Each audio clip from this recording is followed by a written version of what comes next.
Здравейте, хора! Здравейте, хора! Днеска правиме един хак от Тему, който е една котка. Да. Направили сме я, сварили сме малко ориз, сложили сме малко куркума и сега Люба ще ви покаже как ще обърне в чинията. Давай.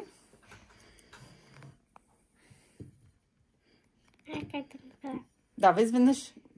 Така. Хоп. Хоп. О, сега ми трябва жишка. Тази ще използваме. Почукваш тук-там. Тук. И на кръченцата. Хайде. Тук. Давай. Навсякъде. Чукаме. Чук. Има и някой вътре. Чук, ечице. Имаш ли си сърчице? Добре, давай сега лекичко, внимателно повдигай. Добре. Да видим дали този път ще ни се получи. Да. Котенцето. Да, получи се. Чакай. Много е хубаво. Да, точно като това. Да, като другото, защото ние го пробвахме веднъж и сега можеш да си го украсиш. Да, нека да го украсим. С рибката. Котките обичат рибка, нали? Да. Добре. Отвъртя ли го, пробва ли? Така. Тук е и бебе Йода, който ни е любимец. Да. Без бебе Йода никъде не ходиме. Да, и държи сладко зайченце. Сладко зайченце. Да, гушка. Украси си сладкото котенце. Как ти се казва котето?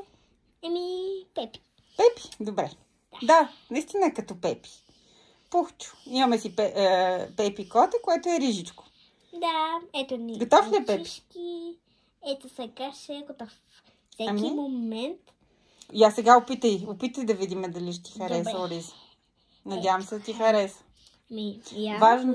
Важното е да се свари хубаво, за да може да се слепва и да остава като формичка. Да, хайде. Пробвай. Каченцата ще му го пробвам. Вкусно ли е? Много! Много вкусно, страхотно. Ами това е, деца. Абонирайте се за нашия канал. И на всички приятен апетит!